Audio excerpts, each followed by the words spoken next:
Hello student, good evening. मैं doctor Surendra Kumar. आज हम लोग राज्य पर बात करेंगे कि राज्य क्या है, स्टेट क्या है।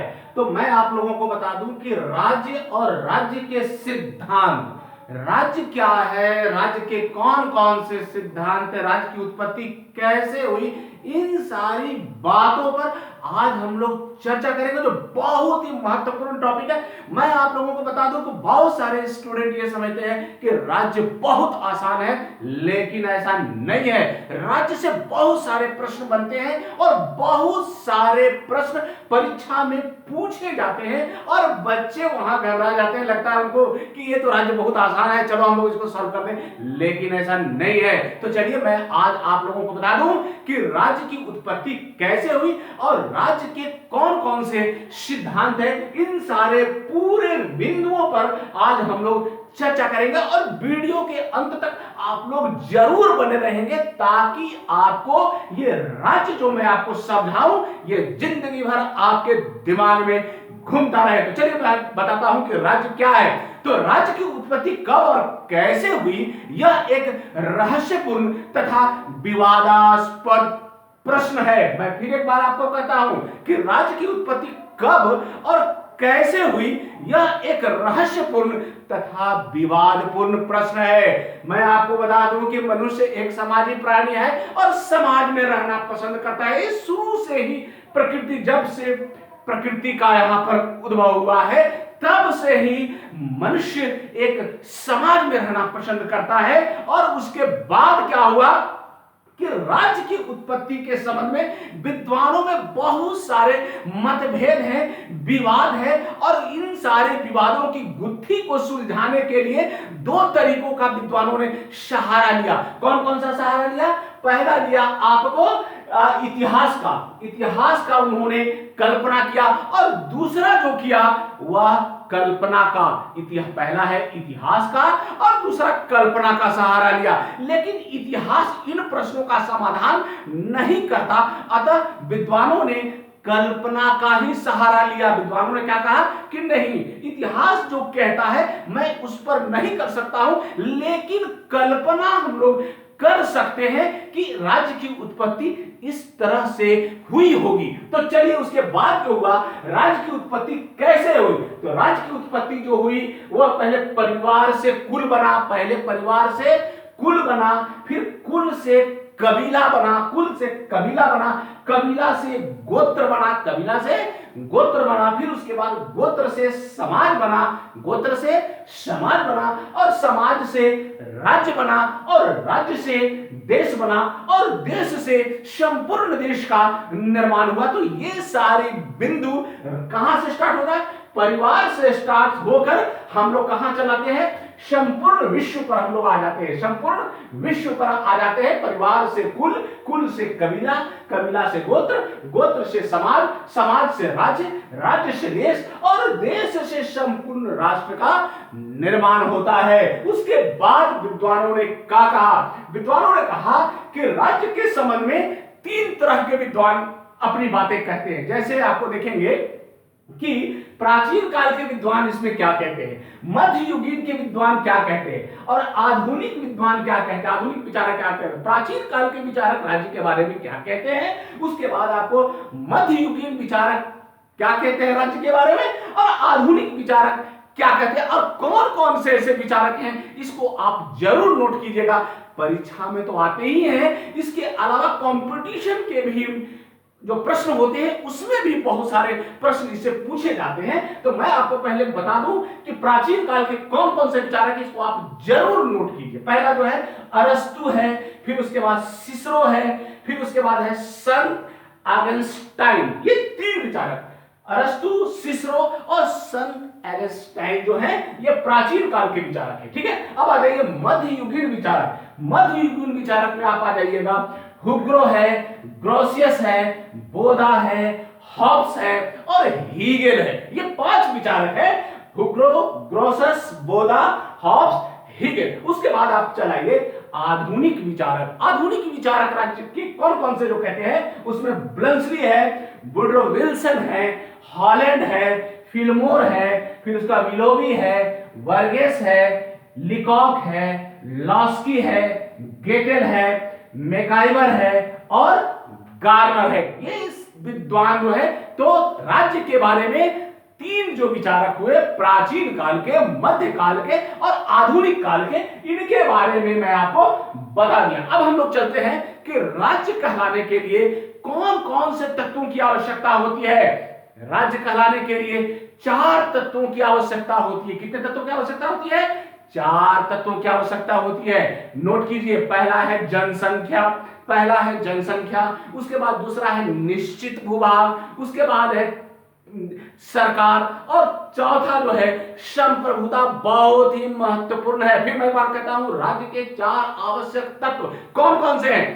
पहला है जनसंख्या, दूसरा है निश्चित भूभाग, तीसरा है सरकार और चौथा है संप्रभुता। फिर उसके बाद मैं आपको बताता हूं, प्लेटो ने कहा कि एक राज्य की जनसंख्या 5040 होनी चाहिए। प्लेटो ने क्या कहा कि एक राज्य की जनसंख्या 5040 होनी चाहिए। वहीं रूसो ने कहा कि एक राज्य की जनसंख्या 10,000 होनी चाहिए।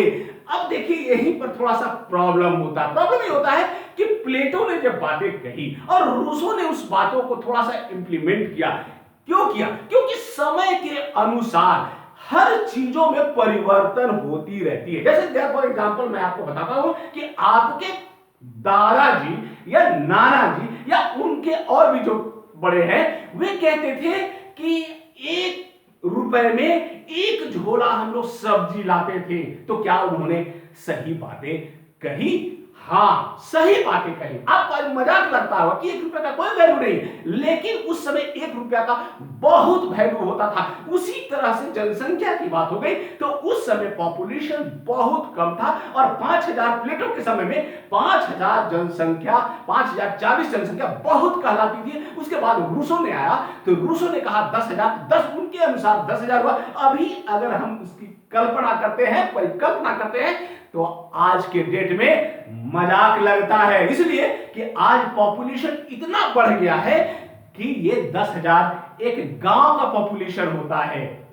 तो ये मजाक साबित होता है। तो ऐसा नहीं है कि उन्होंने जो बातें कही वह गलत कही, नहीं, समय के अनुसार उन्होंने इस बातों का सही से समीकरण किया और आज हम जो देखते हैं उसका हम एक अलग आंकड़ा निकालते हैं। ठीक है, अब उसके बाद हम लोग देखते हैं कि राज्य की उत्पत्ति कैसे हुई, कौन कौन से सिद्धांत है। उसके बाद हम लोग चलाते हैं कि राज्य के सिद्धांत हैं। आप कुछ नोट कर लीजिए, जैसे है दैवीय सिद्धांत, राज्य की उत्पत्ति के विभिन्न सिद्धांत आप नोट करते जाइए। ये अलग अलग प्रश्न आएंगे कि राज्य के संबंध में दैवीय सिद्धांत के बारे में आप लिखिए, राज्य के संबंध में ऐतिहासिक और विकासवादी सिद्धांत के बारे में लिखिए, राज्य के बारे में आप मार्क्सवादी सिद्धांत को लिखिए, राज्य के बारे में आप चलाइए तो पैतृक और मातृसदात्मक सिद्धांत के बारे में, राज्य के बारे में सामाजिक समझौता का सिद्धांत लिखिए। ये सारे बहुत सारे प्रश्न बनते हैं। तो आज मैं इन सारे प्रश्नों का जवाब मैं आप लोगों को मिनटों में बताऊंगा। तो पहले आप लोग देखते हैं कि दैवीय सिद्धांत क्या है। दैवीय सिद्धांत में कहा गया कि राज्य ईश्वरकृत है। दैवीय सिद्धांत में कहा गया कि राज्य जो है वह ईश्वर द्वारा बनाया गया है और राजा ईश्वर के प्रतिनिधि हैं। बहुत आपको लगेगा, मजाकिया भी लगेगा और बहुत अच्छा भी लगेगा कि ऐसा भी कहीं सुनने को मिलता है कि राज्य ईश्वर के द्वारा बनाया गया है और राज्य ईश्वर के प्रतिनिधि, राजा जो है ईश्वर का प्रतिनिधि है और राज्य का उत्तराधिकारी वंश परंपरागत होगा। मतलब एक राजा है तो उसका भी बेटा आपको राजा बनेगा, ऐसा तो नहीं है। फिर उसके बाद कहा गया कि राजा ईश्वर के प्रति उत्तरदायी होगा, राजा जो होगा वो ईश्वर के प्रति उत्तरदायी होगा और राजा की आज्ञा का उल्लंघन पाप तथा अनैतिक है। इन सारे बातों को घेर कर दैवीय सिद्धांत में कहा गया, कंक्लूजन ये निकाला गया कि राजा जो है ईश्वर का प्रतिनिधि है और ईश्वर ने राजा को इस धरती पर भेजा है न्याय करने के लिए, अपनी प्रजा को न्याय करे। अगर कोई प्रजा गलती करती है तो राजा उसको सर्टिफिकेट देता है, बदले में उससे कुछ पैसा लेता है और कहता है कि आपका ये माफ कर दिया गया। मैं अगर आप माफ कर दिया, समझ लीजिए कि आपको ईश्वर ने माफ कर दिया। लेकिन ऐसी बातें आई, अशिक्षा के कारण यह सिद्धांत चला, लेकिन यह सिद्धांत बहुत जल्दी खत्म हो गई और लोगों ने इसको स्वीकार नहीं किया। कहा कि ईश्वर कभी भी अपना प्रतिनिधि नहीं भेजता है। तो चलिए अब हम लोग देखते हैं, दूसरा आ जाते हैं शक्ति सिद्धांत। दूसरा नोट कीजिएगा कि शक्ति सिद्धांत क्या है, राज्य के संबंध में शक्ति सिद्धांत क्या है। तो राज्य जो है बलवानों द्वारा निर्बलों पर अधिकार तथा प्रभुत्व का परिणाम है। फिर मैं एक बार कहता हूं कि राज्य जो है बलवानों द्वारा निर्बलों पर अधिकार तथा प्रभुत्व का परिणाम है। कहने का मतलब हो गया कि जिसकी लाठी उसकी भैंस, जिसकी ताकत की बात हो गई, जो सत्ता को ताकत के द्वारा लेता था। जैसे राजा महाराजा जो होते थे युद्ध के मैदान में जाते थे और दूसरे जगह को जीतते थे, युद्ध में जीतते थे और अपने रियासत में मिला लेते थे, वही राज्य की शक्ति सिद्धांत में कही गई। और यह कहा गया कि प्रकृति का नियम है कि शक्ति ही न्याय है। शक्ति सिद्धांत में कहता है कि प्रकृति का नियम है कि शक्ति ही न्याय है और युद्ध ने राजा को पैदा किया, युद्ध ने राजा को पैदा किया। ये शक्ति सिद्धांत के तहत आया। उसके बाद आप आ जाइए सामाजिक समझौते का सिद्धांत।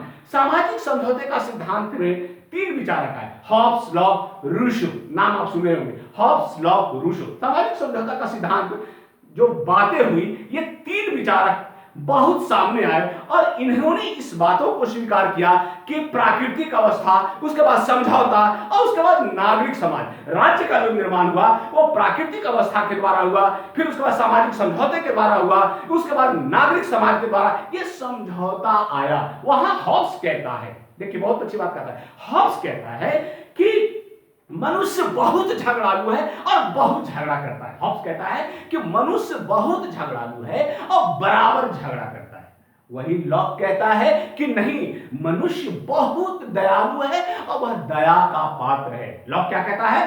मनुष्य बहुत दयालु है और मनुष्य दया का पात्र है। वहीं रूसो कहता है कि नहीं, मनुष्य बहुत दयालु है और बहुत झगड़ालू भी है। जब समय आता है तो समय के अनुसार मनुष्य अपना चरित्र को परिवर्तित करते रहता है। उसी तरह हॉब्स ने क्या कहा? हॉब्स ने कहा मनुष्य बहुत झगड़ालू है, बहुत। लॉक ने क्या कहा? मनुष्य बहुत दयालु है। रूसो ने क्या कहा? नहीं, मनुष्य बहुत दयालु भी है और बहुत झगड़ालू भी है, समय के अनुसार परिवर्तित होती रहती है। तो हॉब्स, लॉक, रूसो का ये सामाजिक समझौता सिद्धांत हो गया। अब आप जब देखेंगे अब पैतृक सिद्धांत, जो आपको आ गया पैतृक सिद्धांत और मातृ सिद्धांत, ये राज्य के जो संबंध में है। पैतृक सिद्धांत क्या कहता है? कुटुंब का आधार क्या था? अस्थायी विवाह और रक्त संबंध था। क्या है?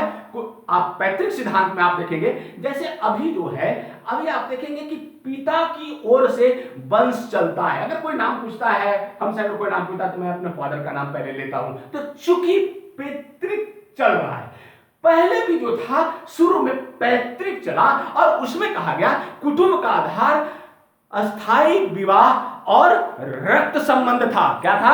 अस्थायी विवाह और रक्त संबंध था। उसके बाद यह सिद्धांत राज्य का विकास क्रम निर्धारित करता है और परिवार प्रारंभिक संगठन था और परिवार से वंश और वंशों से कबीला और कबीले से राज्य की उत्पत्ति हुई। ठीक है, ये आपको कौन कहा? ये कहा आपको पैतृक सिद्धांत में। ठीक है, अब हम लोग जब देखेंगे उसके बाद उसने कहा कि परिवार की शासन पद्धति के समानांतर ये चलता है। परिवार की शासन पद्धति के समानांतर और राज्य की शासन पद्धति का विकास हुआ और परिवार में पिता परिवार का शासक, रक्षक और न्यायाधीश होता था और इस प्रकार राज्य में राजा ही शासक, रक्षक और न्यायाधीश हुआ। किसमें?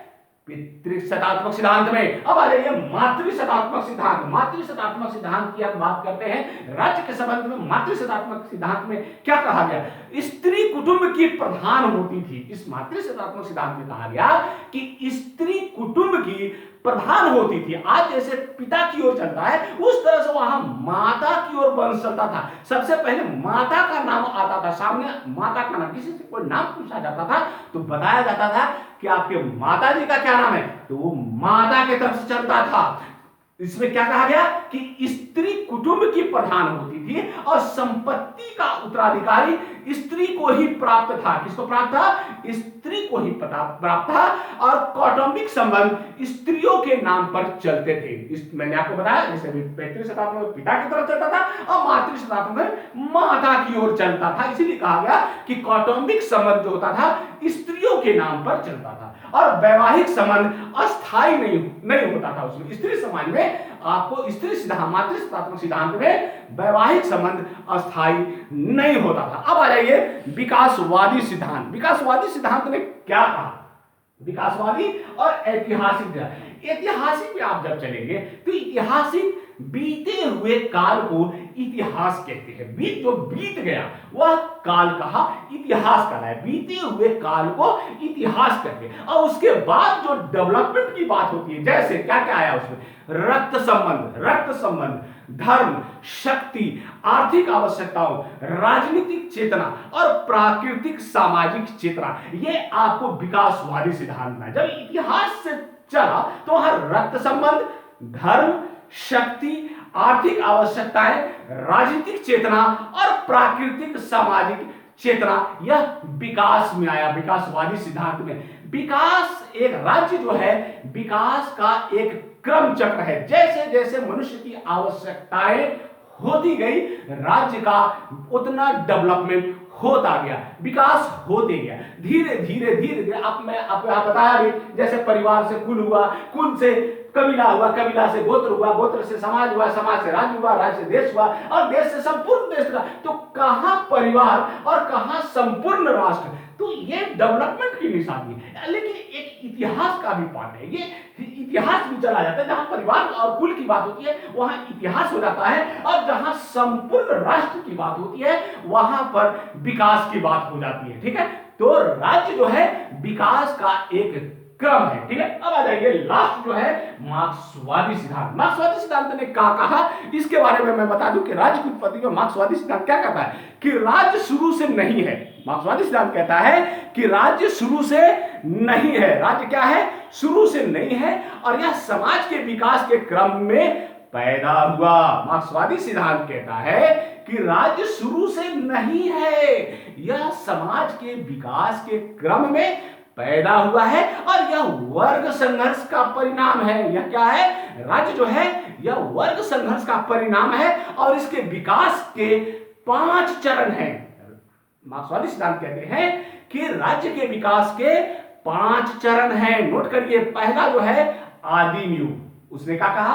पहला कहा आदिम युग, दूसरा कहा गुलाम युग, तीसरा कहा सामंती युग, चौथा कहा पूंजीपति युग और पांचवा कहा वर्ग विहीन समाज। फिर मैं एक बार आपको कहता हूं, 5 जो बातें कही, विकास के 5 चरण हैं।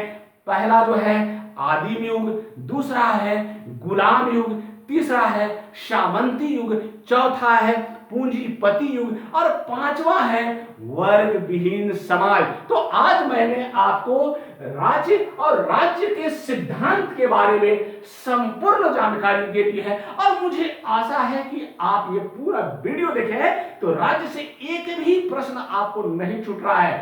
राज्य से जो भी प्रश्न पूछा जाएगा आप परीक्षा में बहुत अच्छे ढंग से लिख सकते हैं और आपका नंबर भी बहुत अच्छा आएगा। और इसमें आपको बहुत सारे ऑब्जेक्टिव प्रश्न भी निकलते हैं, आप उनको भी सुनिए जो कंपटीशन में भी ये प्रश्न पूछे जाते हैं। तो आज का मैं क्लास यही समाप्त करता हूं। थैंक यू, धन्यवाद।